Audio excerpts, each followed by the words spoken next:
நாள் உரையில் நம்ம அமர்ந்திருக்கிறோம்.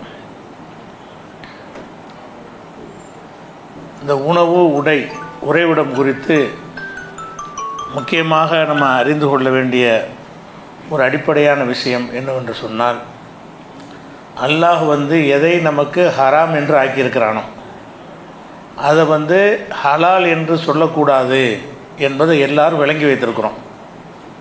ஒருத்தர் உங்கள்கிட்ட மதுபானம் அருந்தலான்னு சொன்னால் உங்களுக்கு கோபம் வரும். அவர் அருந்துறாரு, அருந்தாமல் போகிறாருங்கிறது தனிப்பட்ட செயல். அந்த ஹராமான ஒன்றை ஹராம் இல்லைன்னு ஒருத்தர் சொன்னார்னு வைங்க, கொலை செய்கிறது தப்பு இல்லை அப்படின்னு சொன்னால் அவர் மேலே கோபம் வரும். ஏன்னு கேட்டால் அல்லாஹ் ஹராம் ஆக்கின ஒன்றை இவன் எப்படி ஹலால் ஆக்குறான்? அல்லாஹ் தடுத்த ஒன்றை மனிதன் அது தடை இல்லைன்னு சொல்வானேயானால் அது பாரதூரமான குற்றம் என்பதை நம்ம எல்லாரும் விளங்கி வச்சுருக்கிறோம். அதே நேரத்தில் அல்லாஹ் ஹராம் ஆக்கலை, அதை ஒருத்தன் ஹராமுங்கிறான். அதில் நம்ம கோபம் வரமாட்டேங்குது. அதாவது அல்லாஹ் ஹராம் ஆக்கின ஒரு விஷயத்தை ஹராம் இல்லைன்னு யாராவது சொன்னாங்கன்னா நம்ம கோபம் வருது. எப்படி அல்லாஹ் ஹராம் ஆக்கினதை நீ ஹராம் இல்லைன்னு சொல்கிற அப்படின்னு கேட்குறோம். ஒரு விஷயத்தை அல்லாஹ் ஹராம் ஆக்கவே இல்லை, அந்த விஷயத்தை ஒரு மனிதன் என்ன செய்கிறான்? ஹராமுங்கிறான். அப்படி சொன்னானேயானால் அதுக்குரிய ஆதாரம் என்னன்னு கேட்காம அவன் மீது கோவப்படாமல் நம்ம என்ன செய்கிறோம் என்றால் அதை ஏற்றுக்கொள்கிறோம். இப்படியான பல விஷயங்கள் நம்ம சமுதாயத்தில் முடிவு செய்யக்கூடியவர்களாக இருக்கிறார்கள். பேணுதல் என்று பல விஷயங்களே ஹராம்பார்கள். அல்லாஹ் அதை ஹராமாக ஆக்கியிருக்க மாட்டான். இவங்களாம் என்ன நினைப்பாங்கன்னா, பேணுதலுங்கிற வகையில் அது செய்யக்கூடாது இது செய்யக்கூடாது என்று நிறைய விஷயங்களை மார்க்க அறிஞர்களும் சொல்கிறார்கள். மக்களும் அந்த மாதிரியான முடிவில் இருக்கிறாங்க. இதில் இந்த மாதிரி செய்வது பயங்கர குற்றம் என்று அல்லாஹ் சொல்கிறான். ஒரு அல்லாஹ் ஹராம் ஆக்காத ஒன்றை ஒருத்தர் ஹராம்னு சொல்வாரேயானால், எத்தனை மதுஹப்ங்கிற பேரில் நண்டு சாப்பிட்லாமான்னு கேளுங்க, ஹராமுன்றுவாங்க. அப்போ ஹராம்னு சொல்வதாக இருந்தால் அது பெரிய ஆதாரம் வேணுமே. இதை ஹராம் ஆக்குற அதிகாரம் அல்லாவுக்கு தானே இருக்குது. எல்லாத்தையும் நமக்குன்னு படைச்சிட்டான். எல்லா மனிதர்களுக்கு ஹலால் என்று அல்ல ஆக்கிட்டான். ஆக்கின பிறகு அதை ஒருத்தர் ஹராம் என்று ஆக்குவாரையானால் அவர் அல்லாவுடைய அதிகாரத்தை தான் கையில் எடுக்கிறார். இது அல்லாவுக்கு கடும் கோபத்தை ஏற்படுத்தக்கூடிய ஒரு விஷயம். அதனால் ஹராம் இல்லாத ஒன்றை ஹராம் என்று சொல்வதற்கு ரொம்ப நம்ம என்ன செய்யணும்? அச்சப்படணும். ஹராம்னு யார் சொன்னாலும் என்ன ஆதாரம்? அல்லாஹ் ஹராம் ஆக்காத ஒன்றை ஹராம் ஆக்க நீ யார் என்று கேட்கும் அளவுக்கு நமக்கு தெளிவு இருக்கணும். அந்த தெளிவு இருந்தால் மார்க்க அறிஞர்களாக மக்களாக நிறைய ஹராமாக்கி இருக்கிறாங்கல்ல, அந்த விஷயங்கள் எல்லாம் தவறு என்று நம்மளை விளங்கி கொள்ளலாம். ஹராம்னு சொல்வதற்கு என்ன ஆதாரம்? ஹராமை நீ ஆக்க இயலாது, நான் ஆக்க இயலாது. அல்லாஹ் தான் ஆக்கணும். அல்லாஹ் ஒரு ரசூல் தான் ஆக்கணும். அல்லாஹ் ஒரு ரசூல் ஹராம் என்று ஆக்காத ஒன்றை நீ ஹராம் என்று ஆக்குமையானால் உனக்கு அந்த அதிகாரம் தந்தது யார் என்று கேட்கும் அளவுக்கு அதில் நமக்கு தெளிவு இருக்கணும். இதை பற்றி அல்லாஹ் என்ன செய்கிறான்னா, கடுமையான வார்த்தைகளை பயன்படுத்தி இப்படி செய்கிறவங்களை எச்சரிக்கிறான். அதை அல்லாஹ் ஹராம் ஆக்கலை, இவங்களா ஹராம்ங்கிறாங்க. இந்த பேணுதலுங்க வட்டி கடைக்காரன் இருக்கான்னு வைங்க, அவன் வீட்டு நிழலில் நிற்கிறது ஹராமும்பாங்க. இது எங்கேருந்து எடுத்தீங்க? இப்படி குரானில் இருக்குதா? இல்லை. இப்படி ஹதீஸில் இருக்குதா? இல்லை. பேணுதல் பண்ணுறானா, ரொம்ப பேணுதலாக நான் இருக்கோங்கிற பேரில் அல்லாஹ் ஹராமாக்காத ஒன்றை என்ன செய்கிறது? ஹராம்னு இவங்கள ஆக்குறது. நம்ம நல்லதானே செய்கிறோம், பேணுதல் தானே செய்கிறோம்னு நினச்சிக்கிறது. ஆனால் அது பேணுதல் கிடையாது. அல்லாஹ்வுடைய அதிகாரத்தில் தலையிடுவது, அல்லாஹ் எடுக்கிற முடிவை இவங்க எடுக்கிறது. அல்லாஹ்வுடைய பவரை தங்களுக்கு உரியதாக கருதுவதுங்கிற ஒரு பயங்கர குற்றத்தில் வரும். அது அல்லாஹ் எப்படி எச்சரிக்கிறான்னு கேட்டால், ஒலா தகூலு லிமா தசிஃபு அல்சினத்துக்குமுல் கதிப 16வது சூறாவில் 116, 117 ஆகிய வசனங்களில் அல்லாஹ் சொல்கிறான், உங்கள் நாவுகளால் வர்ணித்து பொய்களை சொல்லாதீர்கள். என்ன பொய் சொல்லாதீங்க? ஹாதா ஹலாலுன் ஹாதா ஹராமுன், இது ஹலாலு இது ஹராம் என்று நீங்களாம் பொய்யா சொல்லிடாதீங்க. லி தஃப்தரு அலல்லாஹில் கதிப, அல்லாஹ்வின் மீது பொய்யை இட்டு கட்டி என்ன செய்யாதீங்க? இது ஹலால் என்று சொல்லாதீங்க, இது ஹராம்னு சொல்லாதீங்க. அப்போ ஹராம்னு சொல்வதாக இருந்தால் ரொம்ப யோசிக்கணும். ஒரு விஷயத்தை ஹராம் என்று யாராவது உங்கள்கிட்ட கேட்டார்கள் என்று சொன்னால் ஆதாரம் இருந்தால் தான் ஹராம்னு சொல்லணும். ஆதாரம் இல்லைன்னா ஹலால் தான் அது. ஏன்னா எல்லாத்தையும் அல்லாஹ் ஹலாலாக்கி வச்சுருக்கலாம். உலகத்தில் படைக்கப்பட்ட எல்லாமே நமக்கு ஹலால் தான். அப்போ அல்லாஹ் அனைத்தையும் ஹலாலாக ஆக்கியிருக்கும் பொழுது அதில் ஒன்றே ஹராம் என்று சொல்வதாக இருந்தால் ஆதாரம் இல்லாமல் சொல்வார்களே, ஆனால் அது கடும் குற்றம். இல்லை எஃப்தரு அலல்லாஹில் கதிப இன்னல்லதீன எஃப்தருன் அலல்லாஹில் கதிப லா யுஃப்லிஹூன். யார் அல்லாஹ் மேலே இப்படி பொய்யை இட்டு கட்டுகிறார்களோ, அதான் ஹராம் என்று இவங்களா சொல்கிறார்களோ, அல்லாவும் ஆக்காமல் ரசூலும் ஆக்காமல் இவங்களாக யார் ஹராம் என்று சொல்கிறார்களோ அவர்கள் லா யுஃப்லிஹூன் வெற்றி பெற மாட்டார்கள். வெற்றி பெறுதல் என்பது மறுமையை வெற்றி தான் அல்லாஹ் சொல்கிறான். மறுமையில் இவங்களுக்கு சொர்க்கம் கிடையாது, மறுமையுடைய விசாரணையில் இவங்க தேர மாட்டார்கள் என்று 16வது சூறாவில் 116வது வசனத்தில் எல்லாம் சொல்லி காட்டுகிறான். அதே மாதிரி அன்றைய அரபு மக்கள்கிட்ட, அதாவது மக்கத்து காஃபிர்னு சொல்கிறோம்ல, அவங்கள்ட்ட சில ஹலால் ஹராமுடைய சட்டம் வச்சுருந்தாங்க. அவங்களாம் என்ன செய்வாங்கன்னா, சில இதெல்லாம் நமக்கு ஹலால் இல்லை, இந்த ஹலாலுங்கிற அரபி வார்த்தை தானே காஃபிர்களும் பயன்படுத்துவாங்க, நமக்கு இஸ்லாமிய வார்த்தைன்னு நினச்சிக்கிட்டு இருக்கிறோம். இஸ்லாத்துக்கு முன்னாடி அந்த அரபியர்களும் இந்த ஹலாலுங்கிறத பயன்படுத்துவாங்க, ஹராம்ங்கிறத பயன்படுத்துவாங்க. அனுமதிக்கப்பட்டது அனுமதிக்கப்படாது. அப்போ அவங்க என்ன செய்வாங்கன்னு கேட்டால், சில விஷயங்களை ஹலால் என்றும் சில விஷயங்களை ஹராம் என்றும் அவங்க என்ன செய்வாங்க, பிரித்து வச்சுருந்தாங்க. ஆனால் அது அல்லாஹ் ஆக்குனது கிடையாது. மக்காவுடைய காஃபிர்களை சில விஷயங்களை இது ஹலாலு, இது ஹராமு, இது ஆண்களுக்கு ஹலாலு, இது பெண்களுக்கு ஹராம் என்றெல்லாம் பலவிதமாக பிரித்து வைத்திருந்தார்கள். அது அல்லாஹ்விடமிருந்து வந்த ஒரு கட்டளை இல்லை, அவங்களா செஞ்சு கொண்ட ஒரு விஷயம். அதை பற்றி அல்லாஹ் சொல்லும் பொழுது 6வது சூறாவில் 138, 139, 140 இதிலெல்லாம் அல்லாஹ் சொல்லி காட்டுகிறான். ஹாதிஹி ஒ காலு ஹாதிஹி அன்னாமுன் ஒ ஹர்துன், இவைகளெல்லாம் ஹிஜ்ருன் தடுக்கப்பட்ட பயிர்கள், தடுக்கப்பட்ட கால்நடைகள். சில கால்நடைகளை குறிப்பிட்டு இந்த கால்நடைகள்லாம் ஹராமாக்கப்பட்டிருக்கிறது, இந்த பயிர்களெல்லாம் ஹராமாக்கப்பட்டிருக்கிறது. லா எத்தாமுஹா இல்லாம நஷாவ், நாங்கள் யாருக்கு அதை வழங்குகிறோமோ அவங்களுக்கு மட்டும்தான் அது ஹலாலு, மற்றவங்களுக்கு அது ஹலால் இல்லை என்று சொல்கிறார்கள். ஓ அன்ஆமுன் ஹுர்ரிமத்து லுஹூர்ஹா, சில கால்நடைகளை மேலே ஏறி செல்வது ஹராமுன்னு வச்சுருந்தாங்க. சில ஒட்டகம் இருக்கும், அது கடவுளுக்கு நேர்ந்து விட்டுருவாங்க. நேர்ந்து விட்ட பிறகு அதில் ஏறி சவாரி செய்வது ஹராம். சில முதுகுகள் ஹராம்னு என்ன அர்த்தம், அதன் மீது ஏறி சவாரி செய்வது ஹராம் என்று ஆக்கி வைத்திருந்தார்கள். வா நாமுன் ஹுர்ரிமத்து லுஹூர்ஹா, சில கால்நடைகள் மீது சவாரி செய்வது ஹராம் என்று சொல்லி கொண்டிருந்தார்கள். ஓ அன்னாமுன் லா எதுக்குருன இஸ்மல்லாஹி அலைஹா, சில கால்நடைகள் பொதுவாக அவங்க காபிர்களாக இருந்தாலும் அல்லாஹ்வுடைய பேரை சொல்லி தான் அறுப்பாங்க. சில கால்நடைகளை இதுக்கு அல்லாஹ்வுடைய பேரை சொல்லாமல் இருக்கணும், எல்லாத்துக்கும் பிஸ்மில்லா சொல்லி இருக்கணும், இந்த கால்நடையை பிஸ்மில்லா சொல்லக்கூடாது அப்படிங்கிற ஒரு கருத்தில் இருந்தாங்க. அதையும் அல்லாஹ் சொல்கிறான். ஓ அன்னாமுன் லா எதுக்குருன இஸ்மல்லாஹி அலைஹா, அல்லாஹ்வுடைய பேரை சொல்லாத கால்நடைகள் என்று சிலதை வைத்திருந்தார்கள். இஃப்திரான் அலைஹி, இது அல்லாவின் பேரில் இட்டுக்கட்டி அவர்கள் சொல்லி கொண்டிருந்தார்கள். அதே மாதிரி ஓ காலு மாஃபிஹா புத்தூனி ஹாதிகில் அன்னாமி, இந்த கால்நடைகள் கர்ப்பமாக இருக்குன்னு வைங்க, ஒட்டகமோ மாடோ ஆடோ கர்ப்பமாக இருந்துச்சுன்னா வயிற்றில் குட்டி இருக்கும்ல, அந்த நிலையில் இந்த பிராணியை நம்ம அறுத்துட்டோம் என்று சொன்னால் அந்த குட்டிகள் ஆண்கள் சாப்பிடலாம், பெண்கள் சாப்பிட்ற ஹராமு அப்படி சொல்லி வச்சுருந்தாங்களாம். மாபி புத்தூனி ஹாதிகில் அன்னாம், இந்த கால்நடைகளில் வயிற்றில் உள்ள குட்டிகள் ஹாலிசத்துன் இது கூறினா, எங்களில் உள்ள ஆண்கள் தான் அதை சாப்பிடலாம். ஹர்ரமுன் அல அசுவாஜினா, எங்களுடைய பெண்களுக்கு அது ஹராமு. இப்படி ஹலால் ஹராமை பலவிதமாக பிரித்து வச்சுருந்தார்கள். இப்போ கூட நம்ம சமுதாயத்தில் இந்த ஆட்டுடைய சில உறுப்புகளை இது பொம்பளை சாப்பிடக்கூடாதுமாங்க. நம்மளில் கூட இன்றைக்கும் கூட என்ன இருக்குது, சமுதாய நடைமுறையில் இது ஆம்பளை சாப்பிடக்கூடாது, இது பொம்பளை சாப்பிடக்கூடாது என்றெல்லாம் சொல்லக்கூடிய பழக்கம் இன்றைக்கும் இருக்கிறது. அது அவங்களா சொல்லலை, இது அஜத்து சொல்லி தான் சொல்கிறாங்க. அப்போ அவர் இஷ்டத்துக்கு ஹராமாக்கியிருக்கிறார். அல்லாஹ் ஹராமாக்காத ஒன்றை அவராக நினைஞ்சிருக்கிறாரு, ஹராமாக்கியிருக்கிறார். இன்னும் சொல்ல போனால் ஆடு எடுத்துக்கிட்டிங்கன்னா அதில் 7 உறுப்புகள் நமக்கு ஹராமு, அதை திங்கக்கூடாது, இதை திங்கக்கூடாது, அந்த விதையை திங்கக்கூடாது, அந்த மாதிரிலாம் பல சட்டங்களை எழுதி வச்சுருக்கிறாங்க. இது எங்கேருந்து எடுத்தாங்கன்னு அவங்களா தான் சொல்கிறாங்க.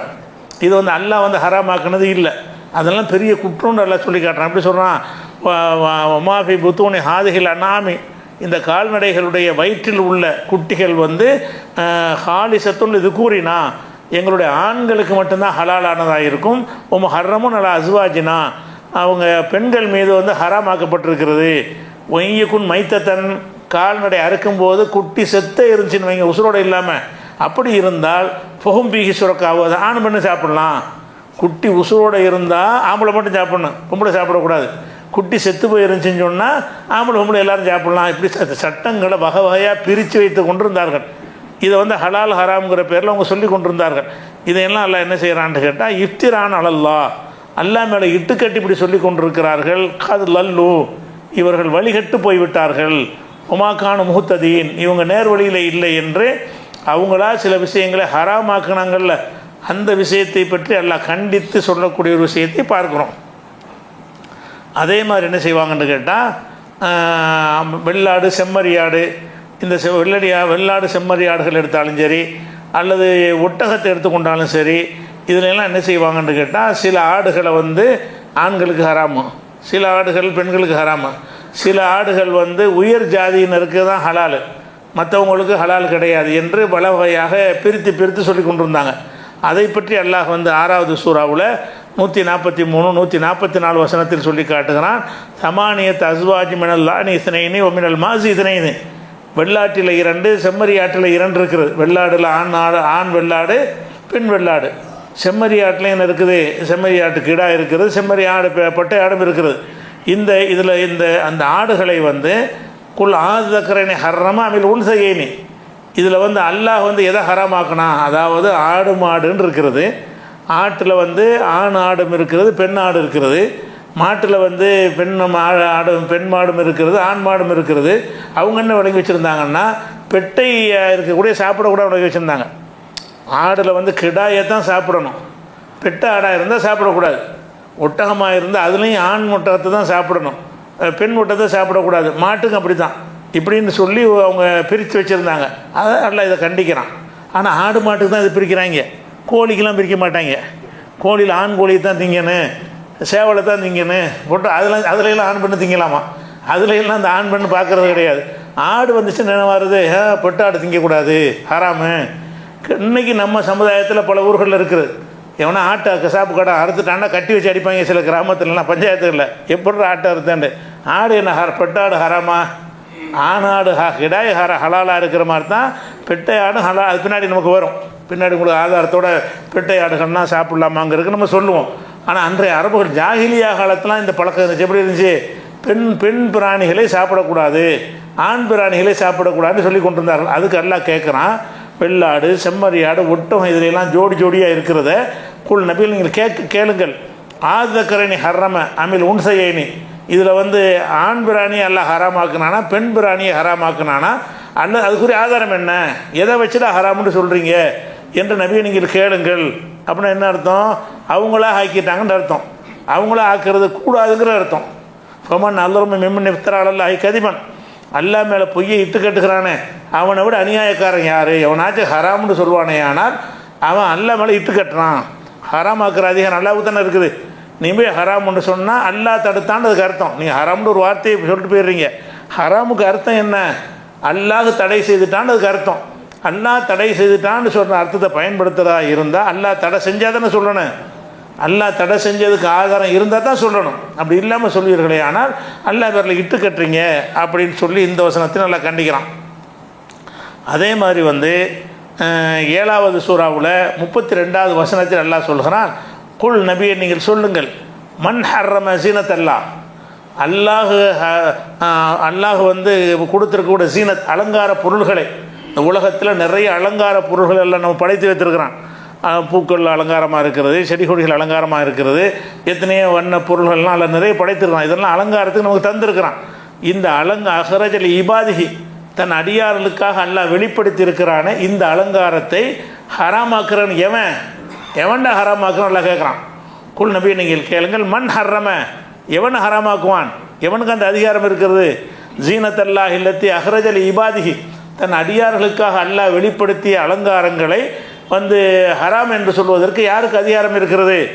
தையிபாத்தி மினர் ரிசுக்கி, ரிசுக்கில் வந்து தூய்மையான உணவுகளை வந்து அதை ஹராமாக்க எவனுக்கு அதிகாரம் இருக்கிறது. அல்லாஹ் வந்து நான் எல்லாத்தையும் ஹலால்னு கூட ஆக்கிட்டேன், நான் ஹலாலாக்கின அலங்கார பொருள்களையும் நான் ஹலாலாக்கின உணவுப் பொருள்களையும் ஹராமாக்குற அதிகாரம் எவனுக்கு இருக்கிறது, எவன் ஹராமாக்குவான் அப்படின்னு எல்லாம் என்ன செய்கிறான்னு கேட்டால் அந்த கடுமையான ஒரு எச்சரிக்கையை உள்ள வாசகத்தை பயன்படுத்துகிறான் 7வது சூறாவில் 32வது வசனத்தில்.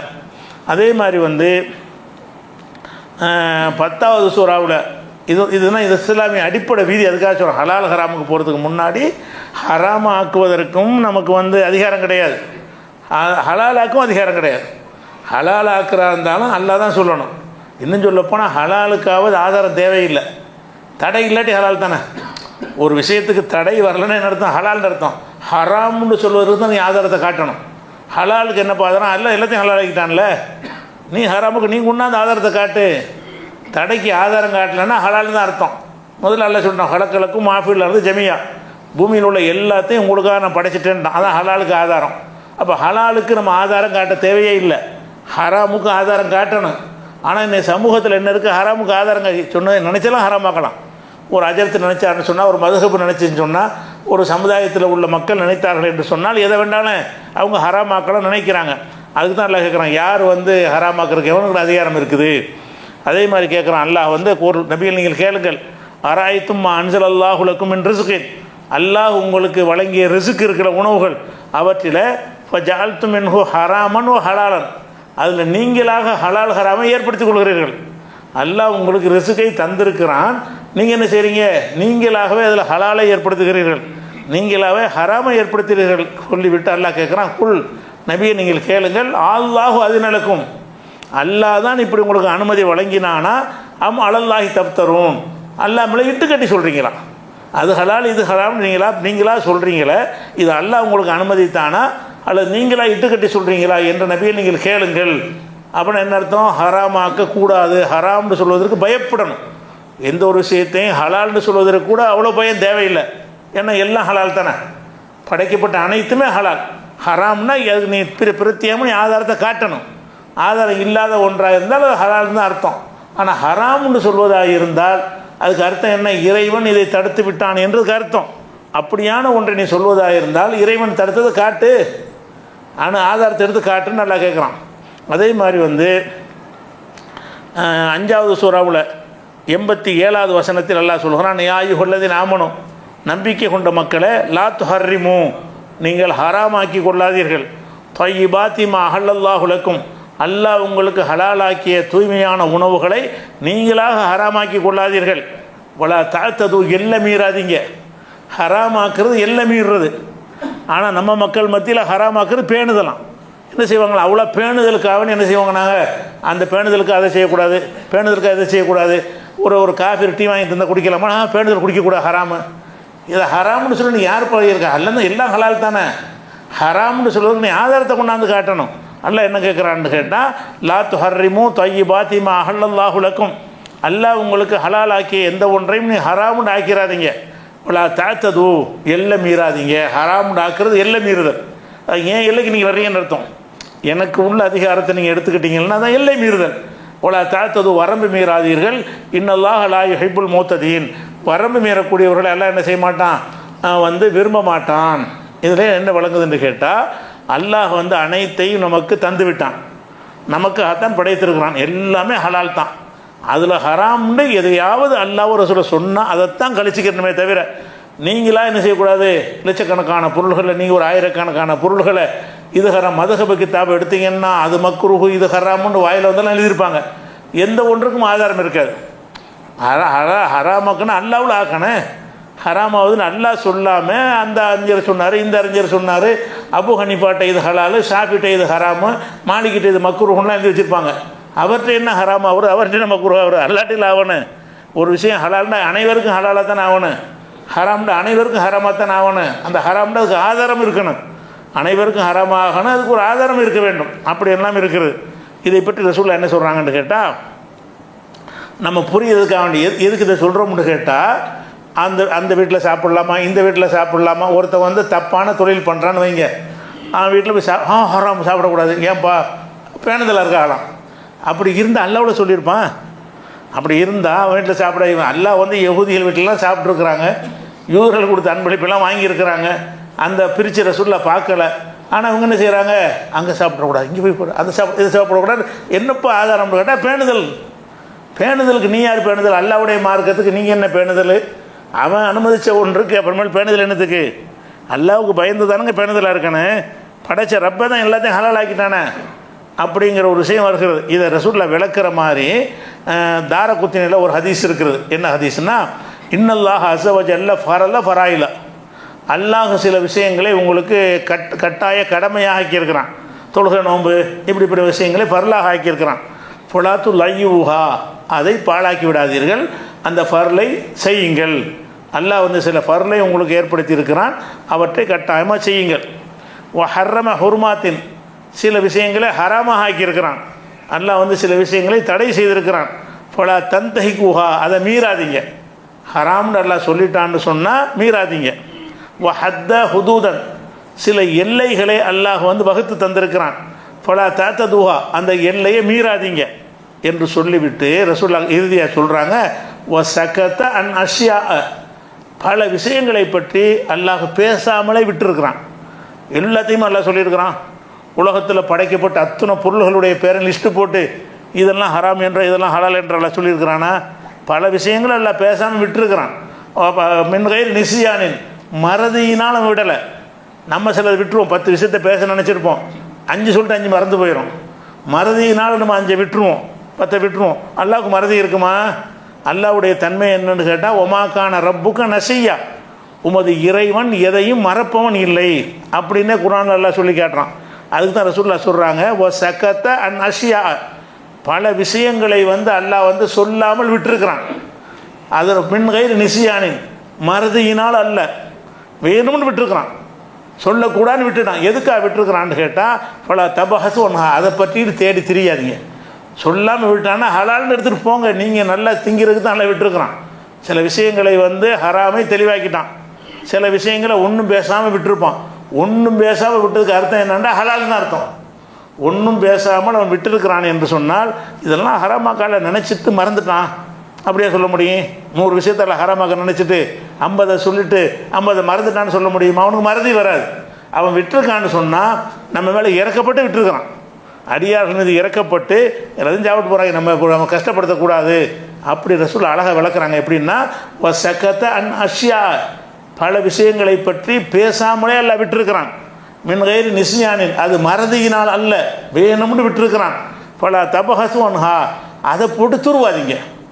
வேணும்னு அல்ல விட்டுட்டான்னா உங்களுக்கு ஹலால் ஆகிட்டான்னு அர்த்தம். மறையாம நோன்ற அதை பற்றி ஆய்வு செய்கிறங்கிற பேரில் போயிட்டு இது பேணுதலாக வருமா, அது அப்படி வருமே, இப்படி இருந்தாலும் அவனை ஆதரிக்கிற மாதிரி வருமே, அப்படி இருந்தாலும் அவனை ஆதரிக்கிற மாதிரி வருமே, இப்படி நுவலாம். இவங்களாம் டெவலப் பண்ணி கொண்டு ஹராமாக்குறாங்களே தவிர அதை செய்யக்கூடாதுன்னு அல்லாஹ் சொல்லியிருப்பான்ல. அது மாதிரி இருந்தால் காஃபிர் வீட்டில் போய் சாப்பிடாத, கெட்ட சம்பாத்தியம் உள்ளவனாக இருப்பான், சம்பாத்தியம் சரி இருக்காது, அல்லது கெட்ட செயல் உள்ளவனாக இருப்பான், தொழுவ வராத ஒருத்தனாக இருப்பான், அவன் விருந்து கூப்பிடுவான், அவன் வீட்டில் போய் சாப்பிட போகிற, அதுக்கு எங்கேப்பா அது ஹராம்டாக்க என்னப்பா ஆதாரம் இருக்குது? அவன் தொழுவாமல் இருக்கிறது தனி குற்றம், அவன் வீட்டில் போய் சாப்பிடக்கூடாதுன்னு மார்க்கத்து ஏதாவது இருக்குதா? அவங்க இப்படிலாம் சொல்கிறாங்க, அது பேணுதல் இல்லை, அவன் வீட்டு சாப்பிடக்கூடாது, பச்சை தண்ணி கூட குடிக்கக்கூடாது. யார்கிட்ட? தொழுகையாளிகளாக இல்லாவிட்டால், தொழுகை என்ன, தொழுகை சிறப்பை சொல்லு, அவனுடைய அவசியத்தை சொல்லு, அவனை தொழுகையாளியை மாற்ற, அதை சொல்லலாமே தவிர இவர் என்ன செய்கிறாரு, அவன் தொழுகையாளி இல்லை, அவன் நோன்பு வைப்பதில்லை, அவன் வீட்டில் நம்ம பச்சை தண்ணி கூட குடிக்கக்கூடாது, ஹராமு, எங்கேருந்து எடுத்தீங்க? எங்கேருந்து எடுக்கலை? அல்லாஹ் இதை பற்றி சொல்லவே இல்லை.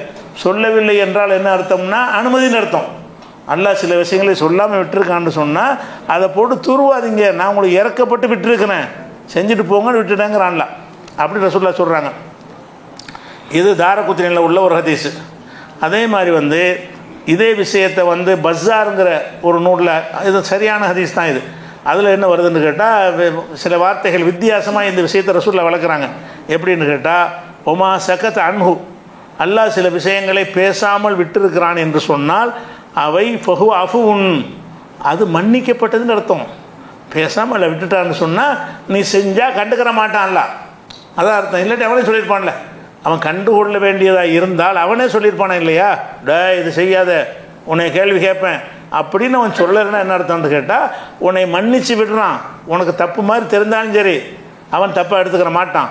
ஏன்னு கேட்டால் உங்களுக்கு சலுகையாக தந்திருக்கிறான் அப்படின்னு சொல்லிட்டு, ஃபக்பலு மினல்லாஹி ஆஃபியத்தஹு, அல்லாஹ் வழங்கிய சலுகைகளை ஏற்றுக்கொள்ளுங்கள். சில விஷயங்களை வந்து பேசாமல் அல்லாஹ் விட்டுருக்கான்னு சொன்னால் அது தடுக்கப்படலைன்னு அர்த்தம். எதை பற்றியெல்லாம் அல்லாஹ் பேசாமல் விட்டுட்டானோ அது உங்களுக்கு தடை செய்யப்படலை. தடை செய்யப்படவில்லை என்று சொன்னால் அந்த சலுகையை நீங்கள் பயன்படுத்தி கொள்ளுங்கள். ஃபைனல்லாஹ லம் யகுன் லியுன்சிய ஷையன், எந்த ஒன்றையும் அல்லாஹ் வந்து மறக்கிறவன் கிடையாது. ரசூலுல்லாஹ் சொல்கிறாங்க, அல்லாஹ் எதை மறக்கிறவன் கிடையாது. சில விஷயங்களை பேசாமல் விட்டான் என்று சொன்னால் உங்களுக்கு ஒரு சலுகை செய்கிறான் என்ற அர்த்தம் சொல்லிவிட்டு இந்த வசனத்தை ரசூலுல்லாஹ் ஓதி காட்டுறாங்க. ஒமாக்கான ரப்புக்க நசியா, உமது இறைவன் எதையும் மறப்பவன் இல்லை அப்படிங்கிற ஹதீஸ் வருகிறது. அப்போ இதில் என்ன விளங்குறோம் என்று கேட்டால், ஃபஸ்ட்டு விளங்கி கொள்ள வேண்டிய விஷயம், ஹராமான ஒன்றை ஹலால் என்று ஆக்குவது பெரிய குற்றம். ஹராம்னா தெளிவான ஆதாரம் இருக்கும்ல. பன்றி ஹராம்னா தெளிவான ஆதாரம் இருக்குது, மதுபான ஹராம்னா தெளிவான ஆதாரம் இருக்கிறது. அந்த ஹராமை ஒருவன் ஹலால் என்று ஆக்குவது குற்றம் என்பதை நம்ம எல்லோரும் விளங்கி வச்சுருக்கிறோம்.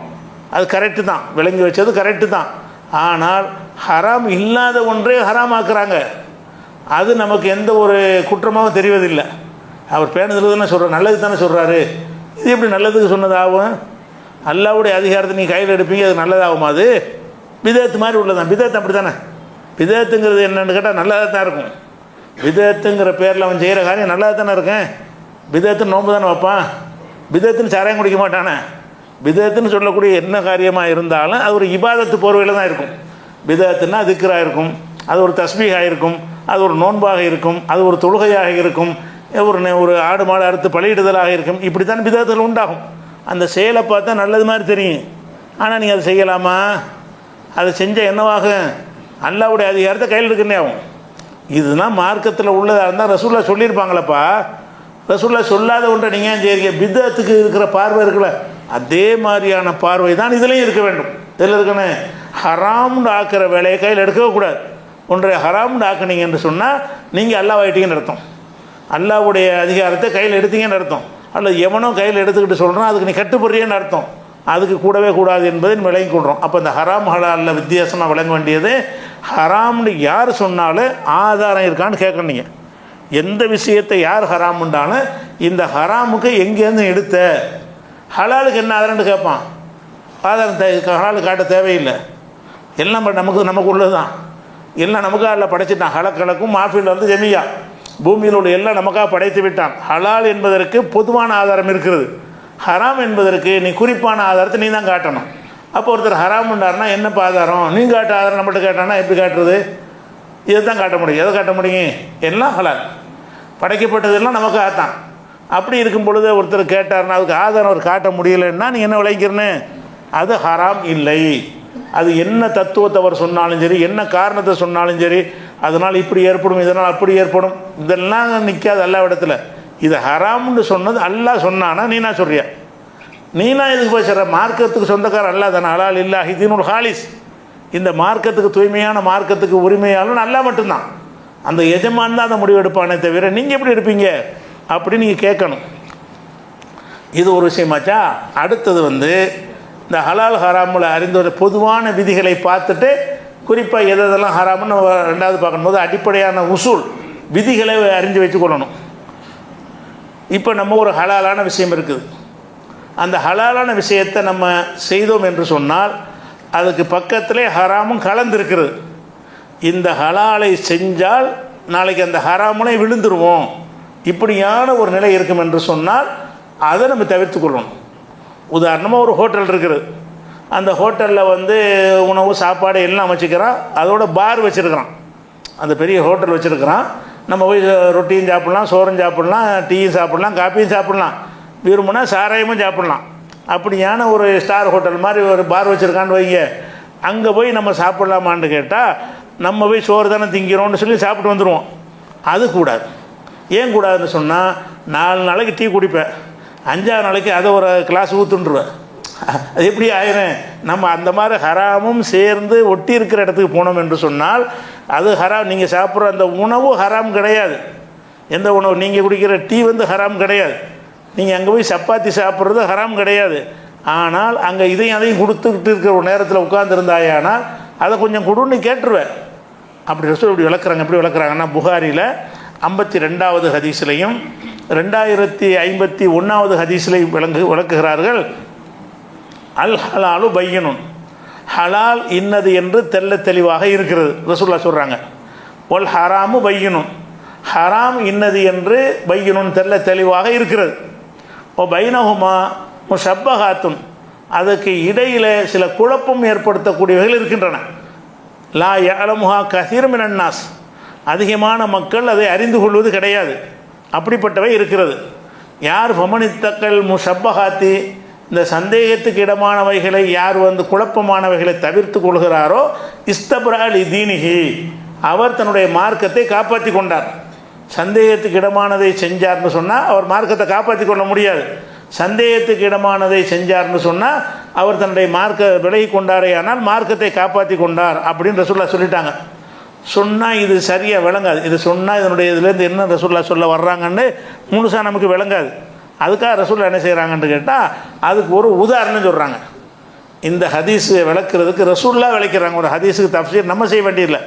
இந்த ஹதீஸில் வந்து ஹலால் தெளிவு, ஹராம் தெளிவு, குழப்பத்தில் ஆழ்த்தக்கூடியவை சிலது இருக்கிறது. எது குழப்பத்தில் ஆழ்த்தக்கூடியன்னு தெரியுதா? நமக்கு தெரியாது. எதை பற்றி ரசூலுல்லாஹ் சொல்கிறாங்கன்னு விளங்கலை. ரசூலுல்லாஹ் விளக்குறாங்க. எப்படி செய்கிறாங்கன்னு கேட்டால், ஒவ்வொரு சொத்துகளுக்கும் வேலி போடப்பட்ட சொத்துகள் வந்து நிலங்கள் இருக்கின்றன. இது வந்து இன்னாருடைய நிலம் என்று வேலையை போட்டு வச்சுருப்பான். இது இன்னாருடைய தோட்டம், இது இன்னாருடைய வீடுன்னு என்ன செய்வாங்க, காம்பவுண்டு சோறு எழுப்பி வைத்திருப்பார்கள். அப்படி இருக்கும் பொழுது நீ ஆடு மேய்க்கிறாய். ரசூலுல்லாஹ் சொல்கிறாங்க, நீ ஆடு மேய்ச்சிக்கிட்டு போகிற. ஆடு மேய்க்கிற இடம் பொதுவான இடமா இருக்கும் அல்லது உனக்கு சொந்தமானதாக இருக்கும்.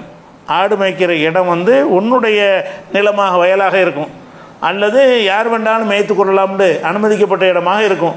நீ அங்கே ஆடை மேய்ச்சிக்கிட்டு போனேன்னு சொன்னால் அவன் வேலி போட்டிருக்கான்ல, அது கிட்ட வரைக்கும் போயிடாத, அதுலேருந்து ஒரு அடி தள்ளி நின்றுக்க. ஏன்னு கேட்டால் அது வரைக்கும் போனீங்கன்னா தாண்டினது. எப்படி ரசூலுல்லாஹ் வளர்க்குறாங்க, வேலி போடப்பட்ட ஒரு பக்கத்தில் போய் நீ மேய்க்க ஆரம்பித்தால் அருகில் போய் மேய்ச்சிடாத. உன் இடம்தான், பொதுவான இடம்தான், அதில் நீ ஆடு மாடை மேய்க்கலாம். அப்படி மேய்க்கும் பொழுது ஒரு தூரமாக நின்று மேய்ச்சிக்கிட்டோம்னு சொன்னால் அந்த மாடை அங்கே போகும்போது இப்படி தடுத்து இழுத்துடலாம். நீ அந்த ஆடை மேய்ச்சிக்கிட்டே போய் அடுத்த வேலி வரைக்கும் அதை விட்டேன்னு வை. அப்போ வேலியை தாண்டிடுறது. வேலி வரைக்கும் அந்த மாட்டை விட்டே என்று சொன்னால் அது என்ன செஞ்சிடேன், தலையை உள்ளே இழுத்து சாப்பிட்றோம் அல்லது வேலியை தள்ளிட்டு கூட உள்ளே போயிடும். ஆனால் இது வந்து நீ கிட்டத்தில் போய் உன் இடத்துல மேய்க்கிறது தப்பு இல்லை, உன் இடம் தான் அது. உன்னுடைய இடமா இருந்தாலும் நம்ம இதை தாண்டினோம் என்று சொன்னால் அது அங்கே வரைக்கும் பாஞ்சிரும் இந்த மாடு அப்படின்னு இருக்குமே. ஆனால் நீ அதிலேருந்து விளைவிக்க, அப்படி விளைவிக்கிட்டால் தான் நீ அடுத்த பொருளை நீ சாப்பிடாமல் இருப்பாய். இது மாட்டை உதாரணம் காட்டி சொல்கிறாங்க, ஆடு மாடுகளை உதாரணம் காட்டி சொல்கிறாங்க. நம்ம நஃப்ஸு அப்படி தான். நம்ம நஃப்ஸு என்ன செய்யும்னா ஹலாலானதெல்லாம் செய்ய அனுமதிக்கப்பட்டது செய்யும், அப்படி போய்கிட்டே இருக்கும். அங்கனக்குள்ளே ஹராம் வருது. அந்த ஹராம் வந்தோன்னு என்ன செய்யும்னு கேட்டால் அதை கிட்ட வரைக்கும் போய் பார்த்துட்டு வருவோமே, கிட்ட வரைக்கும் போனீங்கன்னா என்னவாயிரும்னு கேட்டால் நீ அந்த ஹராமை செஞ்சு நஃப்ஸு வந்து உன்னை உன்னை தப்பிச்சு போயிடும், தாண்டி போயிடும். போச்சுன்னு சொன்னால் நீ அதுக்கு பழகிக்கிடுவாய். அப்போ எந்த ஒரு விஷயத்தை செய்யும் பொழுது, ஹலாலை செய்யும் பொழுது அதுக்கு அருகில் ஹராமும் ஒன்றும் இருக்கும் என்று சொன்னால் இந்த ஹலாலுக்கு போனால் அந்த ஹராமுக்கும் போகிற வாய்ப்பு இருந்தால், இந்த ஹலாலுக்கு போய் நெருங்கின காரணத்தினால, அதுக்கு பழகிட்ட காரணத்தினால ஹராமையும் செய்து விடுவோம் என்கிற ஒரு நிலைமை இருக்குமேயானால் அங்கேருந்து அதில் தவிர்த்து கொண்டால் தான் நீ மார்க்கத்தை காப்பாற்றிக்கிட்டாங்கிறாங்க. அப்போ இந்த பேணுதல் மார்க்கத்தில் உள்ளது. எந்த பேணுதல்? ஹலால் தான். உன்னுடைய வயலில் நீ மேய்க்கிறது ஹலால் தான். ஆனாலும் அந்த ஒரு அடி விட்டுட்டு மேய். உன் இடத்துலையே ஒரு அடி இங்கிட்டு தள்ளி வந்துரு. கடைசி வரைக்கும் என்னுடைய இடம் தானே நீ போனேன்னு சொன்னால் உன்னுடைய இடத்த தாண்டி அடுத்தது இருக்குது. தலையை நீட்டின்னு உள்ளக்க நீட்டி விட்டால் என்னவாயிரும், அடுத்தவனுடைய வயலில் மேய்ஞ்சிரும். அப்போ இது மாட்டுக்கு உதாரணமாக நஃப்ஸத்தான் மாடுங்கிறாங்க, அது இலக்கியமாக அவங்க சொல்கிறாங்க. அப்போ இதே மாதிரி தான் என்ன செய்கிறாங்கன்னா எல்லாமே ஒரு பஃபே, ஒரு இஷ்டத்துக்கு போகிறீங்க, ஒரு ஸ்டார் ஹோட்டலுக்கு போகிறீங்க, எல்லாம் ஹலாலான விஷயங்களும் இருக்கிறது. அதில் கொஞ்சம் அப்படி தாண்டிட்டால் ஹராம் வந்துடும். அப்படி இருக்குமே ஆனால் அங்கே போனால் அப்படி பழகிறோம். நம்மளும் பார்த்துருக்குறோம். இந்த மாதிரி உயர்ந்த இடத்துக்கு அனுமதிப்பட்டதுன்னு போனவர்கள்லாம் என்ன செய்வாங்கன்னு கேட்டால் அந்த பழக்கத்தை ஆளாயிருவாங்க. அது ஒரு வெறுப்பாக தெரியாது. அந்த சாராயம்னா வெறுக்கணும், போதை பொருள்னா வெறுக்கணும்னு இயற்கையாக நமக்கு இருக்குதுல்ல, அந்த வெறுப்பு முதல்ல போயிடும். அந்த வெறுப்பு போய் என்னவாயிருன்னா ஒரு டீ கடையும் சாராய கடையும் ஒன்றா வச்சு நடத்துகிறான். உங்களுக்கு டீ ஹலால் தான், சாராயம் தான் ஹராமு. அங்கே போய் நீங்கள் டீயை குடிச்சிடலாம் என்னவாகும்னு கேட்டால் இந்த சாராயங்கிறது டீ மாதிரி ஒரு பானம்னு சைக்காலஜிக்கல மனசு முதல்ல பலவீனப்படும். எப்படி படும்? டீ எப்படி குடிக்கிறோமோ அது ஒரு பானம் அப்படின்னு லேசாக அதை மென்மையாக கருத ஆரம்பிக்கும். ரெண்டாவது நாளைக்கு இன்னும் கொஞ்சம் மென்மையாக போவோம், இன்னும் கொஞ்சம் நாளைக்கு போய் நக்கி தான் பார்க்குவோமே, கொஞ்சம் குடிச்சு தான் பார்க்குவோமேன்ட்டு வரும். அப்புறமேல யாரும் பார்க்காம இருந்தால் ஊற்று அதை நான் எல்லோரும் குடிக்கிறாங்க, நானும் குடிச்சு பார்க்குறேன். அப்போ அந்த நம்ம எவ்வளோ பேணுதலாக இருக்க வேண்டும் என்று சொன்னால் ஒரு ஹராமைக்கு ஒரு ஹலாலை செய்யும் பொழுது கூட ஹலாலுக்கு அடுத்து ஹராம் என்று இருந்தால், ஹலாலோட ஒட்டி ஹராம் இருந்தால், அந்த ஹலாலை செய்வதால் நீ ஹராமை செஞ்சு விடுவாய் என்று இருந்தால் அந்த இடத்தில் நீ தூரமாக நின்றுக்க, அப்படி இடத்துக்கு போகாதே. இதுதான் பாதுகாக்கிற கவசம். ஏன்னா நம்மளை அல்லாவுக்கு பயந்து நம்மளை கட்டுப்படுத்தி கொண்டாலும் சில கவர்ச்சியான விதத்தில் அந்த ஊற்றி வச்சுருப்பான். அதை பார்த்தோன்னா ஒரு நம்ம கவர்ச்சியான முறையில் தோன்றும். அதே மாதிரி என்ன செய்கிறோம், ஒரு இடத்துக்கு போகிறோம், அதில் வந்து காபரை டான்ஸு அந்த ஹோட்டலெல்லாம் வச்சுருக்கிறான்.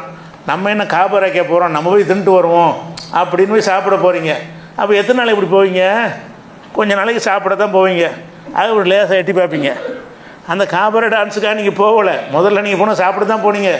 அதில் அதையும் வச்சுருக்கிறானே, அதை நீங்கள் கீழே பிரித்து வச்சுருந்தா கூட என்ன செய்வீங்க, கொஞ்சம் நாளைக்கு தான் அப்படி இருப்பீங்க. அப்புறம் என்ன ஆயிரும்னா, இந்த காபரன்லாம் ஒரு பெரிய விஷயமே கிடையாது, அது ஒரு ஜாலிக்கு அவங்க பண்ணுறாங்க அப்படின்னு லேசாக மனசு என்ன செய்யும்னு கேட்டால், அந்த தீமையை வந்து மென்மையாக்கி காட்டும். உங்கள் மனசு வந்து மென்மையாகிரும். அதுக்கப்புறம் நான் எட்டி பார்க்குவோமே, அப்புறம் டெய்லி போவோமேன்ட்டு ஆயிரும். எட்டி பார்க்க போனால் என்ன ஆயிரும், மொத்தத்துலேயும் நீ போயிடுவேன். அப்போ அந்த மாதிரியான ஹராம், அதான் ஹலாலுக்கு அடுத்து ஹராம் என்று இருந்தால், எந்த விஷயம் இருந்தாலும் சரி ஹலாலுக்கு அடுத்து ஹராம் என்று இருக்குமே, ஆனால் நீ வந்து அந்த நெருங்கும் போது அதில் விழுந்து விடுவாயானால் அதில் போய் நெஞ்சிடக்கூடாது, செஞ்சிடக்கூடாது, அதில் விழுந்து விடக்கூடாது. எத்தனை இடங்களில் வந்து இந்த சாராய கடைக்கு வந்து இந்த உணவுப் பொருள்லாம் வச்சுருப்பாங்க, மிச்சரு ஊறுகாயெல்லாம் வைப்பாங்க, பக்கத்து கடையெல்லாம் வைப்பாங்க. நீ ஊறுகாய் வாங்குறாந்த வேறு எங்கே போய் வாங்க வேண்டியதானே, அங்கே போய் ஊறுகாய் வாங்குவான். எங்கே போய், சாராயம் குடிக்கிறவனுக்காக வேண்டி ஊறுகாய் கடை வச்சுருப்பாங்க பக்கத்தில். இந்த சாராயம் உள்ளே போகிறதுக்காக வேண்டி அந்த உரப்பாக சிலதெல்லாம் வச்சுருப்பாங்க. மீன் பொரியல் அந்த பொரியல்லாம் வச்சுருப்பாங்க. உனக்கு மீன் பொரியல் வாங்கி சாப்பிடணும்னு நினச்சா அதுக்குன்னு எவ்வளோ கடைகள் உலகத்தில் இருக்குது. அங்கே போய் சாப்பிட்ற விட்டு என்ன செய்வான்னு கேட்டால், அந்த சாராய கடைக்கு பக்கத்தில் வச்சுருப்பான்ல, அங்கே போய் வாங்குறது. 4 நாளைக்கு அதை வாங்கி திம்பேன், 5ஆவது நாளைக்கு என்ன ஆயிரேன், அங்கிட்டு போயிடுவேன். தடம் மாறேன். இப்போ நம்ம தடம் மாறி விடுவோம் என்கிற ஒரு எல்லை இதான் உணவில் கவனமாக இருக்க வேண்டிய விஷயம். எந்த இடத்தில் நம்ம வந்து அடுத்த ஸ்டேஜில் ஹராம் இருக்கிறது, இதை செஞ்சால் அதுக்கு போயிடுவோம் என்று இருக்குமே, ஆனால் இதுதான் பேணுதல். மார்க்கத்தில் உள்ள பேணுதல்ங்கிறது முக்கியமானது. அதை செஞ்சால் அடுத்து இதுதான் அப்படி நம்மை தள்ளிவிடும் என்று சொன்னால், அதெல்லாம் நான் போக மாட்டேன், ஸ்டடியாக இருப்பேன், அது கிடையாது. அப்படி இருக்க மாட்டாங்கிறாங்க. ரசூல் என்ன செய்கிறாங்க, நீ அதை தவிர்த்து குழப்பத்திற்கு உள்ள விஷயங்களை தவிர்த்து கொண்டால்தான் இஸ்தபுர அலி தீனிகி, தன்னுடைய தீனை காப்பாற்றி கொள்வான். நீ வந்து அது குழப்பமாக இருந்தால், நான் ஹலாலாக மட்டும் நான் செஞ்சுட்டு வரேன்னு நீ சொல்வாயானால் நீ வந்து குழப்பத்தில் விழுந்து விடுவாய். அப்போ நீ உன்னுடைய மார்க்கத்தை காப்பாற்றி கொள்ள மாட்டாய். நம்ம மார்க்கத்தில் நிறைய பேர் குடிகாரர்களாக மாறினது காரணமே வந்து எல்லாம் கலந்துருக்கிற இடத்துல போய் உட்கார்றது தான். ஒரு கல்யாண வீட்டிலே வச்சுருப்பாங்கன்னா, கல்யாணத்தில் வந்து நண்பர்களுக்கு சாராயம் கொடுப்பாங்க. இஸ்லாமிய விருந்தில் இல்லை, நண்பர்கள்னு போகிறீங்க, அந்த இஸ்லாமியர்களும் சில பேர் இருக்காங்க, அவங்க நண்பர்களுக்காக என்ன செய்வாங்க, அதுக்கான பார்ட்டின்னு சொல்லி அதெல்லாம் வச்சுருப்பாங்க. அந்த மாதிரி விருந்தில் போய் நான் சோத்தை மட்டும் திங்க போகிறேன் அப்படின்னு போனீர்களே, ஆனால் அடுத்தது அதான் தானே இருக்குது, அந்த இடத்துல தாண்டினால் அதை தான் இருக்குது. அதுக்கு பழகிட்டோம்னு சொன்னால் இப்படியே போய் என்னவாயிரும்னு கேட்டால் அப்படியே சுற்றி பார்க்குறது. யாரும் தெரிஞ்ச ஆளுக்கு இல்லைன்னு டக்குன்னு நுழைஞ்சிடுறது. தெரிஞ்ச ஆளுக்கு இருந்தால் இந்த சொத்தை திண்டு வர்றது, யாரும் பார்க்கல, தெரிஞ்ச ஆளுக்கு நம்மளை பார்க்கலன்னு என்ன செய்கிறது, ஒரு ஸ்டெப்பு போய் அடுத்த சைடில் உட்காந்துடுறது. இப்படி நம்மளை ஆக்கிரமா ஆக்காதா? நம்ம வந்து அல்லாஹ்வுடைய பயமும் ஒரு பக்கம் இருந்தாலும் மனிதர்கள் நம்மளை கண்காணிக்கிறார்கள் என்ற காரணத்திற்காக தான் நம்ம ஒழுங்காக இருக்கிறோம். அந்த நிலையிலிருந்து தவறிட்டோம் என்று சொன்னால் நாம் அதில் போய் விழுந்துருவோம் என்பதற்கு ரசூலுல்லாஹ் என்ன செய்கிறாங்கன்னா, இப்படி ஒரு எச்சரிக்கையை சொல்கிறாங்க. அப்போ ஹராமும் தெளிவானது, ஹலாலும் தெளிவானது தான், ஹராம் ஆக்கிடக்கூடாது. அதே நேரத்தில் வந்து ஒரு ஹலாலான விஷயத்தையே நம்ம தவிர்த்து கொள்ளணும். ஹராமுக்காக தவிக்கிறது இல்லை. அந்த நம்முடைய வேலியில் நம்முடைய வயலில் போய் மேய்க்கிறது தவறு இல்லை. கடைசி இஞ்சி வரைக்கும் உங்கள் இடம் தான். உங்களுக்கு வயல் இருக்குன்னா அதில் கடைசி இல்லை உள்ள பயிர் வரைக்கும் உங்கள் பயிர் தான், அதில் சந்தேகம் கிடையாது. ஆனால் அது ஹலால் தான். ஆனால் அந்த வரைக்கும் நீ போனீன்னு சொன்னால் உன்னுடைய இடம்தான். உன் இடத்துக்குள்ளே போய் கரெக்டாக நின்றுட்டானா குற்றவாளி ஆக மாட்டேன். ஆனால் நிற்க இயலாதுங்கிறாங்க. இந்த மாதிரி போனால் என்ன செய்யும், மாடு நம்மளை தாண்டி போகிற மாதிரி நம்ம மனசு தாண்டி போயிடும்.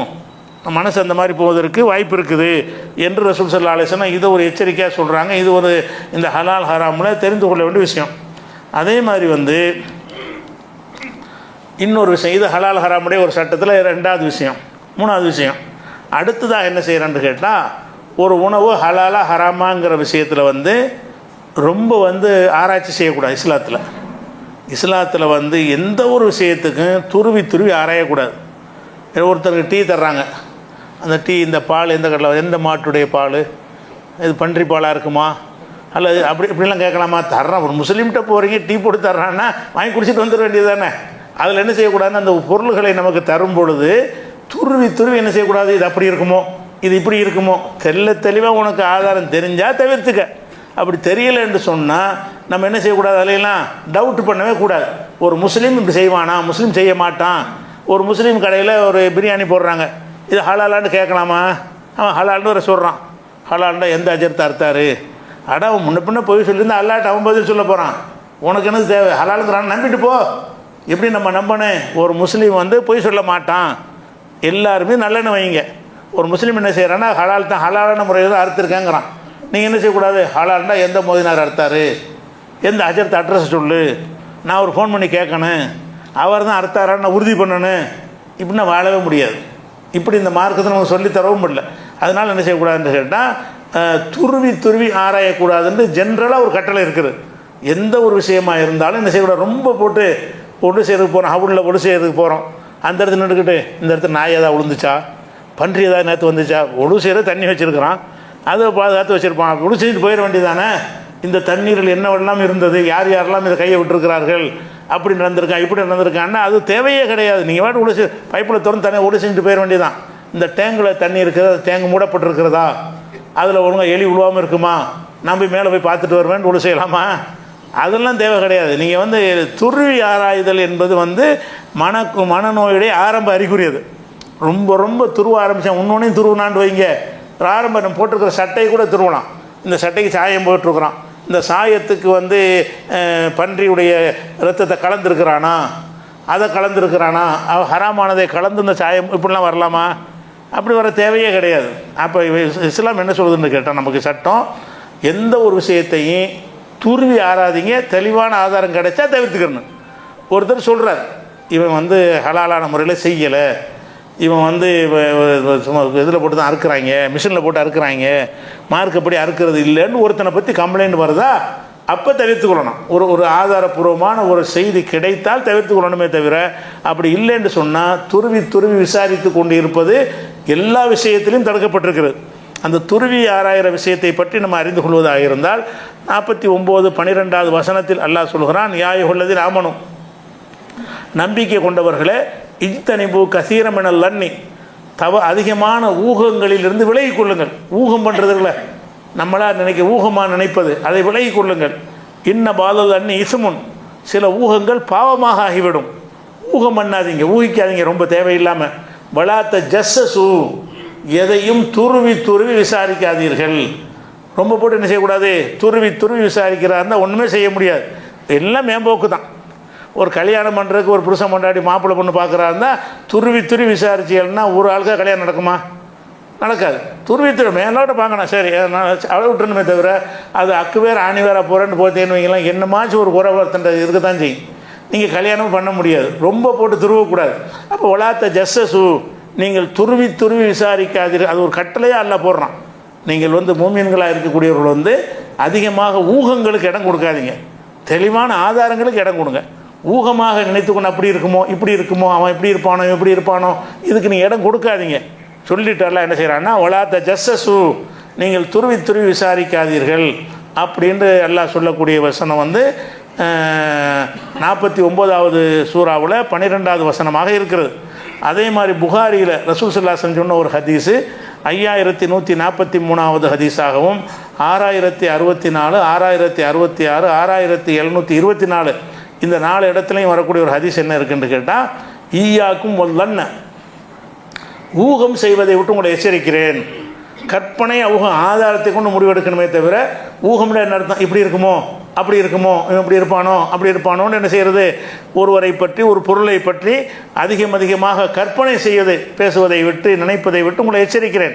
இப்போ இன்னல்லன்ன அக்தபுல் ஹதீஸ், ஊகம் செய்வது தான் பெரிய பொய்களில் பெரிய பொய். அதுதான் பொய்யை சொல்கிறது மட்டும் பொய் கிடையாது, நீங்கள் ஊகித்து சொல்கிறீங்கல்ல, ஆனால் இவனாக தான் இருக்கும், இதுவாக தான் இருக்குது, அதான் பொய். எதுக்கு அது உங்களுக்கு தேவையற்ற?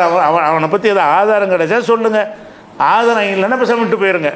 ஒலாத்த ஜஸ்ஸு, ரசூலுல்லாஹ் சொல்கிறாங்க, ஒலாத்த ஜஸ்ஸு, நீங்கள் துருவி துருவி என்ன செய்யாதீங்க, எதையும் விசாரிக்காதீர்கள். ஒலாத்த பாகலு, ஒருத்தருக்கு ஒருத்தர் பகமை பாராட்டுகிறீர்கள். கூணு இகுவானா, நீங்கள் சகோதரர்களாக மாறிவிடுங்கள் என்று ரசூலுல்லாஹ் சொல்லும் பொழுது என்ன சொல்கிறாங்கன்னு கேட்டால், அந்த ஊகம் செய்வது அந்த குர்ஆன் ஆயத்துக்கு விளக்கமாக இது இருக்குது. குர்ஆனில் சொன்னது அப்படி விளக்கி ரசூலுல்லாஹ் என்ன செய்கிறாங்கன்னா, ஊகம் பண்ணாதீங்க, ஊகம் வந்து பெரிய பாவமாயிரும், அது துருவி துருவி விசாரிக்காதீங்க அப்படின்னு சொல்கிற விஷயத்தை பார்க்குறோம். அதே மாதிரி ஒரு சம்பவம், இந்த சம்பவம்னா ஒரு சஹாபாக்களுடைய செயலாக இருந்தாலும் அது குர்ஆன் ஆயத்துடைய அடிப்படையில் உள்ள ஒரு விஷயத்தினால அதை எடுத்து சொல்கிறோம். என்ன சம்பவம்னு கேட்டால் இப்னு மசூத் அவர் ஒரு பெரிய மூத்த சஹாபி, ஆரம்ப காலத்தில் இஸ்லாத்துக்கு வந்த சஹாபாக்களில், மக்காவில் இருக்கும்போது வந்த சஹாபாக்களில் உள்ள ஒரு மூத்த சஹாபி அவர் இப்னு மசூத். அவர்கிட்ட என்ன செய்கிறாங்கன்னு கேட்டால் ஒரு ஆளை பிடிச்சிட்டு வர்றாங்க.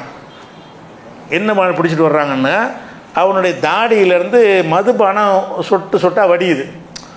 தண்ணி அடிச்சிருக்கிறான், அது தண்ணி வந்து தாடியெல்லாம் தாண்டி வந்து வாயெல்லாம் தாண்டி தாடிக்கெல்லாம் வந்து அதுலேருந்து ஒரு சொட்டு சொட்டாக வடிஞ்சிக்கிட்டு இருக்குது. அப்படி ஒரு ஆளை பிடிச்சிட்டு வர்றாங்க. இப்னு மசூத் என்ன செய்கிறாங்க, ஆளை பிடிச்சிட்டு வந்து இவன் வந்து குடிச்சிட்டான். குடிக்கும்போது யாரும் பார்க்கல, இவன் குடித்ததை யாரும் பார்க்கவே இல்லை. எதை பார்க்குறாங்கன்னா அந்த மதுபான லேசாக கசிவதை வடிவதை தாடியில் வடிகிறதை பார்த்து பிடிச்சிட்டு வந்துட்டாங்க இப்னு மசூத்கிட்ட. இவனை என்ன செய்யலாம், இப்போ குடித்தா அதுக்கு தண்டனை இருக்கலை, குடிக்கு வந்து இத்தனை தண்டனைன்னு கணக்கு கிடையாது. அன்றைக்கி இருக்கிற சமுதாயத்தில் உள்ளவங்க 10 அடி 20 அடியை போட்டு அனுப்பிடுவாங்க. இத்தனை கசையடி அப்படின்னு ஒன்றுக்கு இருக்குல்ல, அப்படி மதுபானத்துக்கு கிடையாது. ரசூலுல்லாஹ் சில நேரத்தில் செருப்பாடு அடிக்க சொல்லியிருக்கிறாங்க, சில நேரத்தில் 10 அடியை போட சொல்லியிருக்கிறாங்க, சில சஹாபாக்கள் காலத்தில் அபூபக்கர் காலத்திலலாம் 20 அடி போட சொல்லியிருக்கிறாங்க. அது வந்து அவனுக்கு பயம் விட்டுருக்காக வேண்டி, அந்த தவறை உணர்த்துவதற்காக வேண்டி அப்படி ஒரு அடி கொடுக்குற ஒரு தண்டனை இருக்கிறது. அதை கொடுக்குறத கூட்டிகிட்டு வர்றாங்க இப்னு மசூத்கிட்ட. இதெல்லாம் இஸ்லாமிய ஆட்சி நடக்கக்கூடிய காலத்தில் இவர் ஒரு பகுதியின் பொறுப்பாளராக இருக்கிறார். அவர்கிட்ட கூட்டிகிட்டு வர்றாங்க. அப்போ என்ன செய்கிறாங்கன்னு கேட்டால் இப்னு மசூத் சொல்கிறாங்க, இன்னா கதுனுஹீனா அனித்த ஜஸ்ஸுசி, இந்த மாதிரி துருவி பார்க்குறது நமக்கு தடை இருக்குப்பா. தாடியில் வலி குடிக்கிறத பார்த்தா எடுத்துக்கிட்டு வா, தாடியை போய் மோந்து பார்த்து சாடையை வாட அடிக்குது, அதனால இவன் பிடிச்சிட்டு வந்தோன்னு சொல்லி இதை தண்டிக்க முடியாது. ஆனால் உண்மையில் நம்ம என்ன செய்வோம், குடித்தாங்க நம்ம சொல்லுவோம். நம்மள்கிட்ட கேட்டால் என்ன செய்வோம், தாடை வாட வருதில்ல, ஊத சொல்கிறாங்கல்ல நம்ம நாட்டிலாம், இது என்னத்துக்கு நீ மதுபானம் கிடைக்காம செய்யி, அதுக்குரிய யோசனையே செய்யணும். அப்போ ஊதுனதில் மிஷினில் எத்தனை தப்பு செஞ்சு நல்லவன்லாம் குடியாரனாக்கி விட்டுருக்குறாங்க. மிஷின் தான் சொல்கிறேன், மிஷினில் ஊதி பார்க்க சொல்கிறேன்னா இருக்குல்ல. இஸ்லாமிய ஆட்சியில் அதை செய்யக்கூடாது. இஸ்லாமிய ஆட்சியில் வந்து பகிரங்கமாக வெளிப்படையாக உனக்கு தெரிஞ்ச மாதிரி குடிக்கிறானா, குடிக்கும்போது பார்த்தியா, அப்போ தான் அவனை தண்டிக்கணுமே தவிர அவன் குடிச்சிருப்பானோ வாட வருதோங்கிற மாதிரிலாம் தண்டிக்கிறது இஸ்லாத்தில் அனுமதி இல்லை. அதை இப்னு மசூத் சொல்கிறாங்க, இன்னா கதுனுஹீனா அனித்த ஜஸ்ஸுசி, இப்படி துருவி ஆராய்வது நமக்கு தடுக்கப்பட்டிருக்கிறது. வலாக்கின் எழுகர்லனா செய்வோன், தெளிவாக அவன் குடிப்பதை நம்ம பார்த்தோம் என்று சொன்னால் நான் குதுபி தண்டிப்போம். அவனுக்கு குடிக்கிறத பார்க்கல, அவன் தாடியில் மதுபானம் ஒட்டி இருக்கிறத பார்க்குற, வேற ஒருத்தன் கூட ஊற்றிட்டு போயிருக்கலாம். பல விஷயம் இருக்கலாம்ல, அவன் தாடியில் இருக்கிறனால அவன் தான் குடித்தான்னு நடத்தான், அவன் வேற ஒருத்தன் தெரிச்சு விட்டு போயிருப்பான், அவன் ஒரு பழி வாங்குறதுக்காக குடிச்சிட்டு போயிருப்பான். அது நமக்கு தேவை கிடையாது. அவன் குடிக்கிறத நீ பார்த்தியா அப்படின்னு சொல்லி கேட்குறாங்க. இல்லைன்றவுடனே அவனை தண்டிக்க இயலாதுங்கிறாங்க. அப்போ எதுக்கு எது சொல்கிறோம்னு கேட்டால், இந்த குடிக்கு மாத்திரம் உள்ளது அல்ல, இது எல்லாத்துக்கும் உள்ளது தான். ஒரு உணவுப் பொருளுக்கு என்ன செய்கிறது, ஒரு ஹோட்டலில் போய் சாப்பிட போகிறீங்களா, சாப்பிட்டு வந்துட வேண்டியது தான். அரிசி களவாண்ட அரிசியாக இருக்குமா, திருட்டு அரிசியாக இருக்குமா, ரேஷன் கடையில் களவாண்டு வந்துட்டாங்களா, இதெல்லாம் உனக்கு தேவையே கிடையாது. விளங்குதா? அவன் அது களவாண்டான் வந்திருக்கான்னு தெரிய வந்தால் அதுக்கு ஒரு முடிவு எடுங்க. அப்படி இல்லாமல் ஊகத்தின் அடிப்படையில் அது அப்படி இருக்குமோ இப்படி இருக்குமோ, இது நமக்கு தடுக்கப்பட்டிருக்குங்கிறாங்க. இது நம்மளை கேட்டால் கூட இப்படி இவன் குடிச்சிருப்பான் தான் நீங்கள் கூட கேட்டான்னு சொல்லுவீங்க.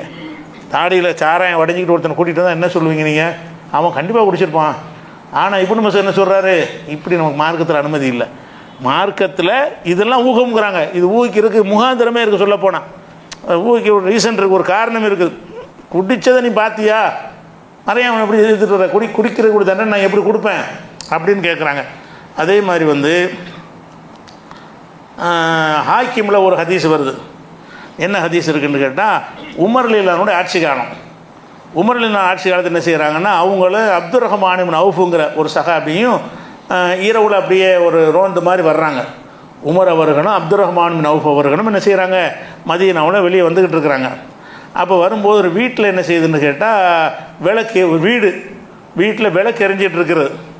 அப்போ வந்து அந்த விளக்கு எரிஞ்சிக்கிட்டு இருந்தவொன்னே உமர் கேட்குறாங்க அப்துர் ரஹ்மானை பார்த்து, அப்துர் ரஹ்மான் இது யார் வீடுன்னு உனக்கு தெரியுதான்னு கேட்குறாங்க.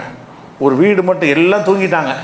பொதுவாக மக்கள் வந்து இயல்பான மக்கள் வந்து தூங்கிடுவாங்க. நம்ம காலத்தில் மாதிரி 2 மணி 3 மணிக்கெல்லாம் முடிச்சுட்டு இருக்க மாட்டாங்க. 8 மணி ஆச்சுன்னா இஷா தொழுது முடிச்சுட்டு என்ன செய்வாங்க, விளக்குகள் இல்லாத காலம் தானே, விளக்கு வச்சுக்கிட்டு இருக்கிறான்னா ஏதோ ஒரு ஜாலியாக அதை கொண்டாடுறான்னு அர்த்தம். அவன் ஏதோ விளக்கு ஒரு வீட்டில் எரியுதுன்னு சொன்னால் அவன் ஏதோ கேளிக்கையில் ஈடுபட்டிருக்கான்னு அர்த்தம். அப்போ எல்லாம் ஊரை அடங்கி போச்சு, அந்த வீட்டில் மட்டும் விளக்கு எரிஞ்சிட்டு இருக்க, அது யார் வீடு தெரியுமா அப்படின்னு அப்துர் ரஹ்மான்கிட்ட கேட்குறாரு. அப்போ அப்துர் ரஹ்மான் சொல்கிற, தெரியாது, எனக்கு தெரியாது.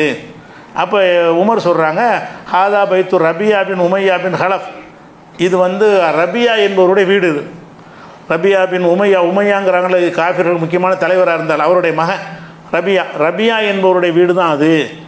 ஒகுமுல் ஆன ஷர்புன், இப்போ அவங்க உள்ளே குடிச்சிக்கிட்டு இருக்கிறாங்க. உமர் சொல்கிறார், இப்போ அங்கே லைட்லாம் எதுக்கு எரியுதுன்னு கேட்டால் உள்ளக்க அவங்க குடிச்சிக்கிட்டு இருக்கிறாங்க. ஃபமாத்தரா, இப்போ என்ன சொல்கிற, நான் என்ன செய்கிறேன், உள்ளே பூந்துருமான்னு கேட்குறாரு. அதாவது வீட்டில் லைட் எரியுது, யார் வீடுன்னு இவர்கிட்ட கேட்குறாரு. அப்துல் ரஹ்மானுக்கு தெரியலை. உமர் தெரிஞ்சே தான் கூட்டிகிட்டு வந்திருக்கிறாரு. அவர் தகவல் வந்திருக்குது உளவுத்துறை மூலமாக, இந்த வீட்டில் குடிச்சிட்டு ஆட்டம் போடுறாங்கன்னு ஒரு தகவல் வந்திருக்குது. அதுக்கு தான் இவர் சப்போர்ட்டாக இவர் கூட்டிகிட்டு போகிறார். அப்துல் ரஹ்மான் நௌஃபை கூட்டிகிட்டு போய், இது யார் வீடு தெரியுமா, ரபியாவுடைய வீடுன்னு தெரியாதுங்கிறாரு. இவர் ரபியாவுடைய வீடுன்ட்டார். அதை மட்டும் சொல்லாமல் உள்ளே வந்து இப்போ குடிச்சிட்டு இருக்கிறாங்க அப்படின்னு சொல்கிறாங்க. அப்போ அப்துல் ரஹ்மான் சொல்கிறாரு, அரா, நான் என்ன கருதுகிறேன் என்று கேட்டால், அது அத்தைனா மா நஹல்லாஹு அன்ஹு, அல்லாஹ் எதை தடுத்தானோ அந்த வேலையை நான் செஞ்சதாக தான் நான் கருதுகிறேன். இது நம்ம வேலையா? உள்ளுக்கு குடிச்சிட்டு இருக்கான, வெளியே வந்தால் தானே கேள்வி சட்டம் தலையிட முடியும். இது என்னத்துக்கு நமக்கு? வீட்டில் லைட் எரியுது அவ்வளோதான், குடிச்சிக்கிட்டு இருக்கலாம், குடிக்காமல் இருக்கலாம்ல. குடிச்சிட்டு இருக்கிற வாய்ப்பு இருக்கிற மாதிரி குடிக்காமல் இருக்கலாம். நீங்கள் இது துருவுறீங்க, உள்ளே நுழைஞ்சு போய் உத்து பார்த்து, இது உங்களுக்கு தேவையா? இது குடிக்கக்கூடாதுன்னா வெளிப்படையாக பகிரங்கமாக தெருவில் குடித்தா தான் தண்டிக்க முடியும். அவன் ரூமில் அவன் வீட்டுக்குள்ளே குடித்தான்னு சொன்னால் அதை போய் தேடி பார்க்குற நமக்கு அதிகாரம் இருக்கான்னு அப்துல் ரஹ்மான் கேட்குறாரு. என்ன கேட்குறாருன்னா, அரா கது அத்தைனா மா நஹல்லாஹு அன்ஹு, அல்லாஹ் வந்து நம்ம எதை தடுத்திருக்கிறானோ அந்த வேலையை தான் நம்ம செய்கிறதாக நான் கருதுகிறேன். இவர் வந்து குடியை கண்டுபிடிக்கிறதுக்கு வர்றாரு. அப்துல் ரஹ்மான் பின் அவுஃப் சொல்கிறாங்க, இல்லை நம்ம வந்த வேலை சரியில்லை. என்ன நஹான் அல்லாஹு அஸ்ஸ வ ஜல்ல வலாத்த ஜஸ்ஸசு, துருவி பார்க்காதீர்கள் என்று அல்லாஹ் நமக்கு தடுத்து விட்டான். அல்லாஹ் தடுத்த விஷயத்தை நம்ம செஞ்சோம் என்று சொன்னால் ஃபக்கது ஜஸ்ஸஸ்னா, நாம் துருவுற வேலையை செய்கிறோன்னு அர்த்தம்.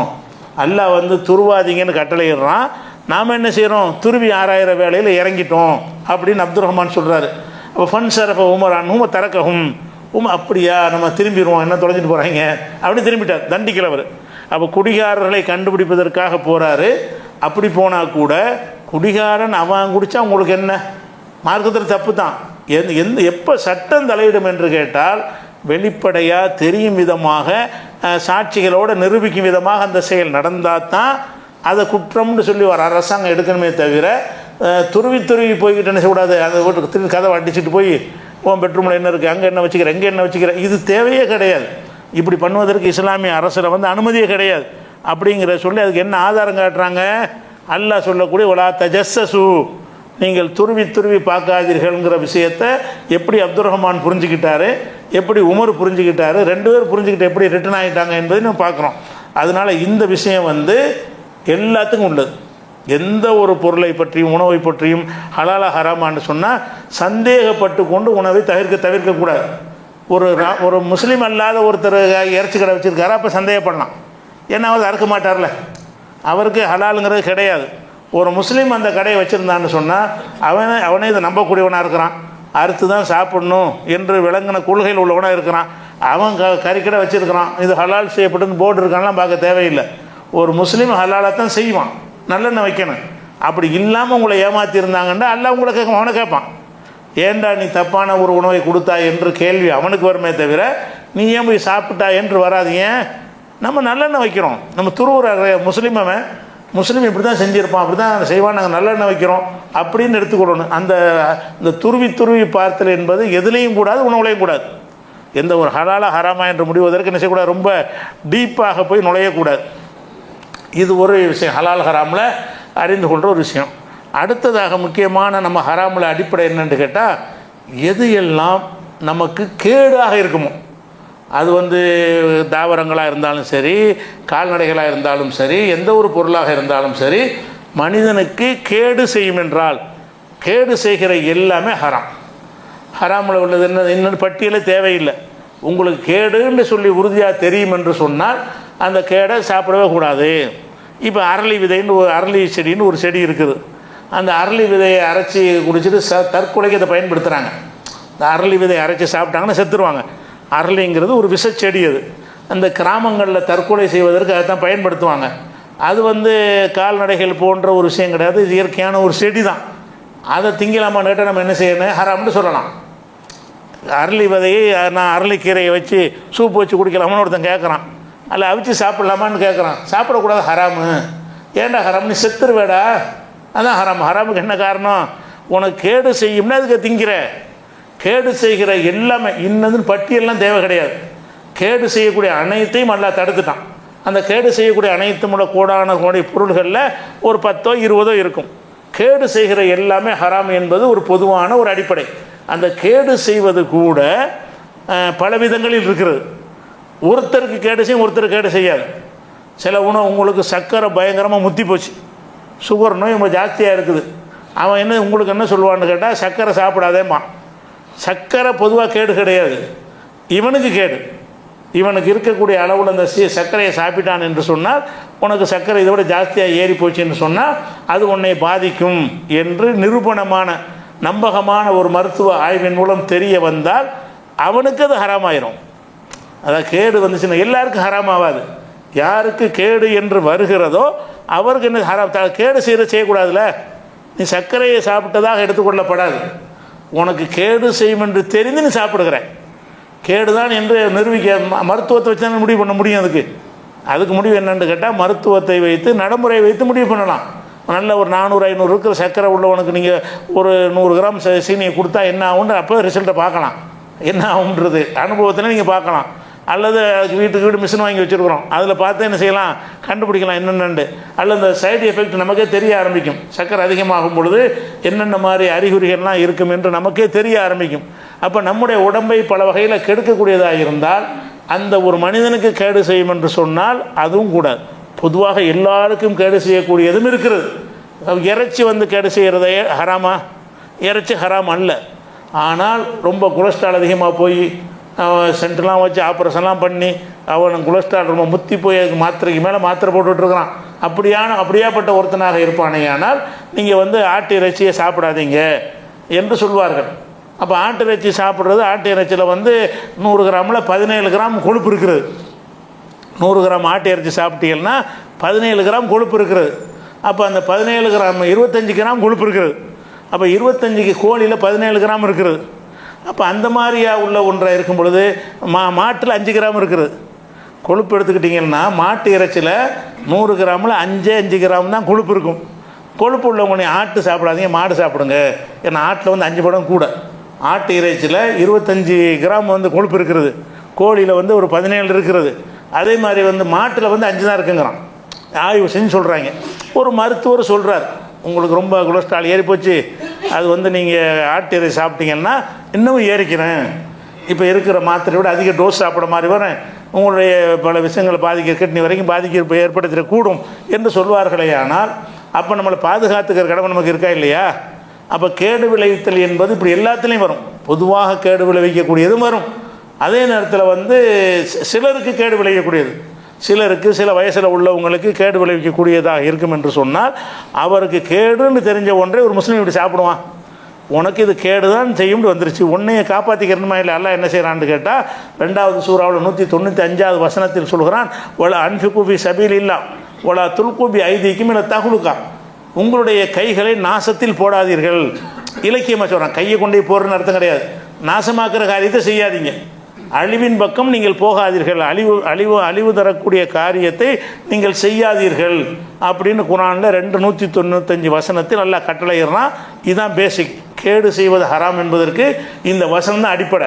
இந்த வசனம் என்ன சொல்லுதுன்னு கேட்டால், வலா துல்கு பி ஐதீக்கும் இலா தஹ்லுகத்தி, உங்கள் கையை நாசத்தில் போடாதீர்கள், நாசத்தை ஏற்படுத்தக்கூடிய காரியத்தை நீங்கள் செய்யாதீங்க என்பதை அந்த கையை போடாதீங்கிற ஒரு இலக்கியமாக சொல்லப்பட்டிருக்கிறது. அதே மாதிரி 4:29 ஒலா தகுத்துலு அம்புசக்கும், உங்களை நீங்களே கொலை செய்து கொள்ளாதீர்கள், உங்களை நீங்களே சாவடிக்கிற மாதிரியான எந்த உணவையும் சாப்பிடக்கூடாது. உங்களை தற்கொலை செய்கிறது மட்டும் தடை இல்லை, நம்ம உடம்பை கேடு செய்யக்கூடிய ஒன்று இருக்குமே என்று சொன்னால் அந்த மாதிரி உணவுகளை நான் தவிர்த்து கொள்ளணும். இப்படிங்கிற ஒரு விஷயத்தில் கேடு செய்கிற எல்லாமே என்னவாயிரும், நமக்கு தடை செய்யப்பட்டது. ரசூலுல்லாஹ் சொல்கிறாங்க, லா லரர வலா லிரார்.